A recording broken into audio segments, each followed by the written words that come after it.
Olá, caríssimo telespectador da Rede Século XXI. Mais um domingo, mais uma semana que começa e nós estamos aqui de novo.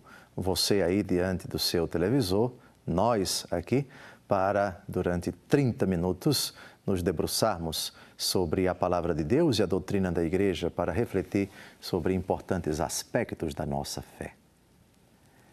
Esse é o quarto programa que nós vamos dedicar a esse assunto tão complexo, tão vasto e que precisa de muito tempo para ser tratado exaustivamente, a questão da predestinação. O que é predestinação?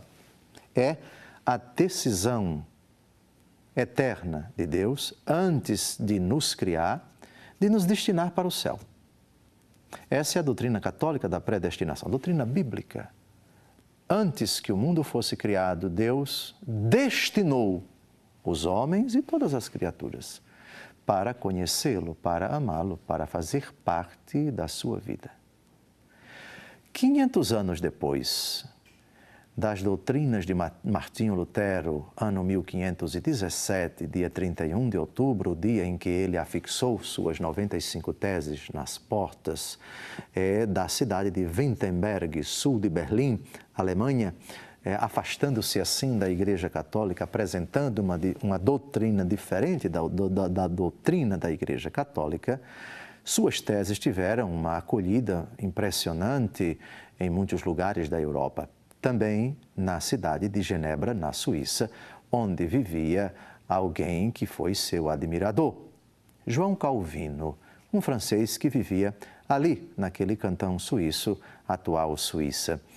E João Calvino defendia a ideia, chegou a, interpretando o Evangelho segundo Lutero, a propugnar, a defender a doutrina da predestinação para o inferno. Segundo João Calvino, Deus predestina os seus para o céu e aqueles que não são seus, ele predestina para o inferno. Essa doutrina não teve acolhida unânime no mundo protestante. Nem todos os protestantes hoje aceitam a doutrina da predestinação para o inferno, mas há muita gente no mundo que ainda acredita nisso. São os chamados calvinistas.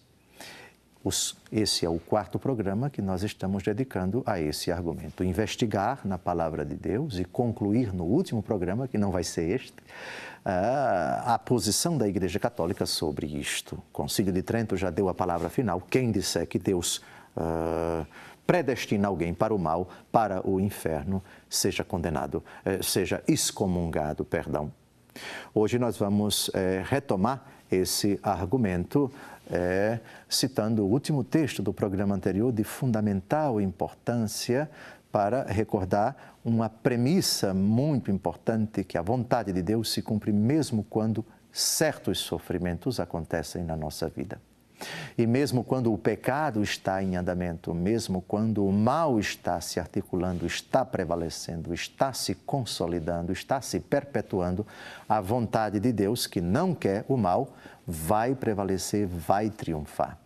É significativo o texto que vamos ler agora do profeta Amós e depois da leitura vamos exemplificar para compreendermos bem o mistério que, de um lado, demanda a fé na providência de Deus, a sua predestinação de todos para o céu, e, do outro lado, a liberdade humana. Como conjugar providência divina e liberdade humana para a compreensão do mistério da predestinação de todos para o céu, jamais de algum para o inferno.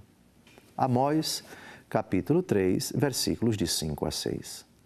Cairá o pardal no laço posto no solo, se a armadilha não estiver armada?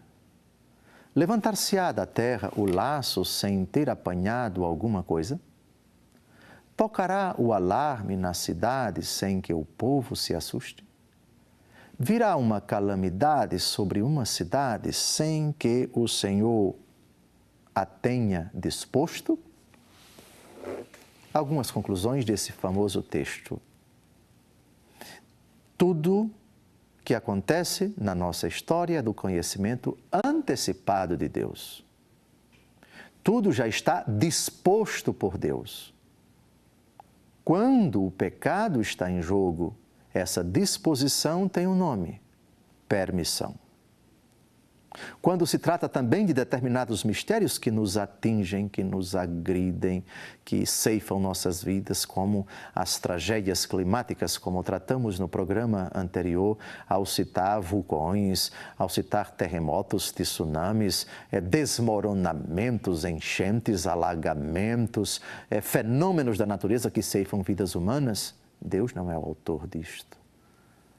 Deus não quis isto, permitiu. Me permitam agora centrar minhas atenções na aventura humana. A primeira parte desse texto que acabamos de ouvir: cairá o pardal no laço posto no solo, se a armadilha não estiver armada? Então, o pardalzinho vai cair na armadilha. Deus já sabe de antemão. Na aventura humana, como isso se aplicaria? Como falar da providência de Deus que sabe de tudo? Como falar da ação do Deus providente cujo bem triunfará? A vontade de Deus que não vai cair por terra, não volta para mim sem que antes tenha cumprido a sua missão, diz Isaías capítulo 55, de 9 a 11, texto que vimos no encontro passado. Permitam-me ilustrar somente uma única situação: a corrupção. Então, nós temos durante anos e anos corruptos praticando o mal, extorquindo o dinheiro das pessoas, desviando o dinheiro público, coisa que não existe no Brasil, evidentemente. Então, vamos imaginar essa situação triste, horrorosa e vergonhosa. É vontade de Deus? Claro que não. Deus não quer o pecado. Deus nem colabora, concorre com o pecado de quem quer que seja, como cúmplice, nem também impede que o homem pratique o mal, que Deus não quer.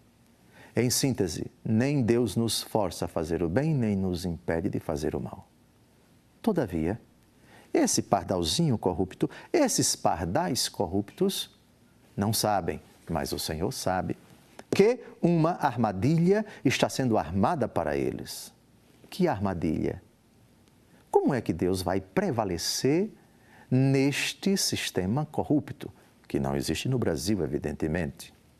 O tempo passa, o tempo avança, aparentemente essa situação vai se perpetuando, enfim, até que um dia, por um mistério insondável, ou porque foi descoberto, ou porque uma investigação está em andamento, ou porque as coisas vazaram, um determinado fulano acaba caindo na armadilha, entre aspas, da polícia.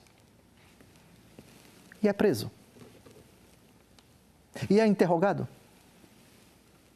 E as provas, depois da investigação, parecem consistentes. E ele é convidado a dizer a verdade, simplesmente a verdade.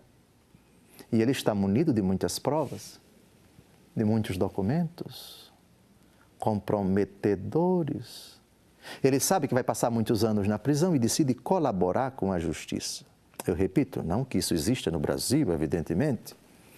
Até que ele decide falar e dizer simplesmente a verdade.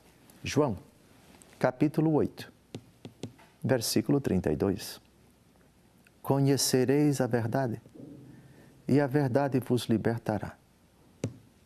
Deus nunca quis que ele roubasse. Deus nunca quis que ele desviasse dinheiro do povo, do pobre, do governo, da prefeitura, seja lá de que for. Deus não teve nada a ver com isso, permitiu. Ou seja, não impedindo o malvado de praticar o mal. Mas agora que a casa caiu, que a ficha caiu, agora ciente de que poderá passar muitos anos na prisão, ele decide colaborar. E aqui, a vontade de Deus começa a se revelar soberana, triunfante, vitoriosa. Repito, cairá o pardal no laço posto no solo, se a armadilha não tiver armada?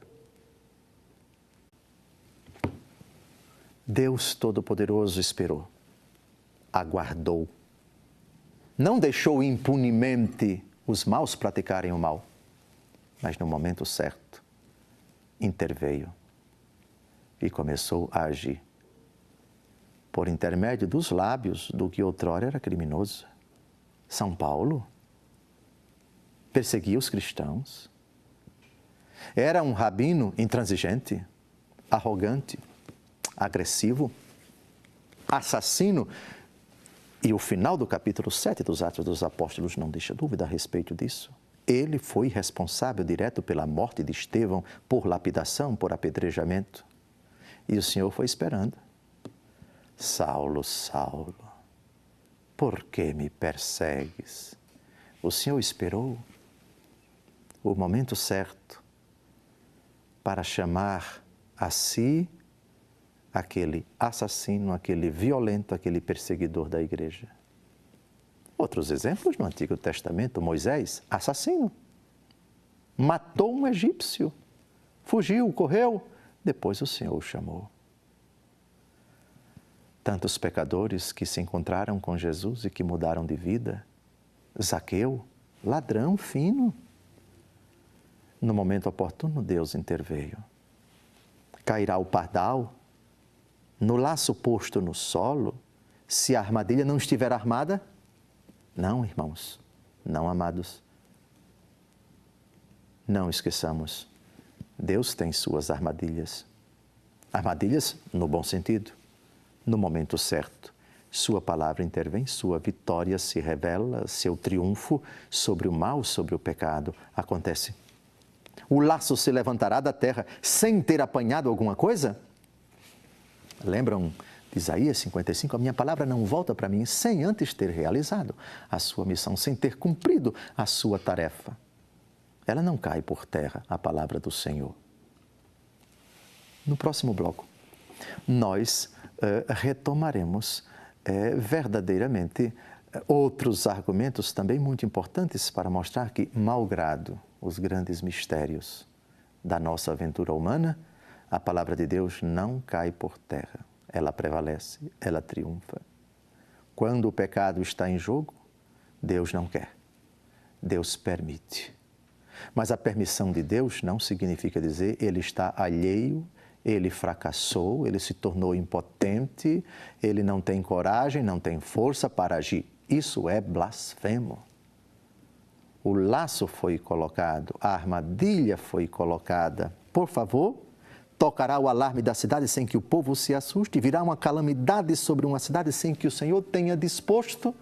A disposição eterna de Deus significa sua vontade se cumprirá, o seu plano se realizará. Até o próximo encontro, se Deus quiser, próximo bloco.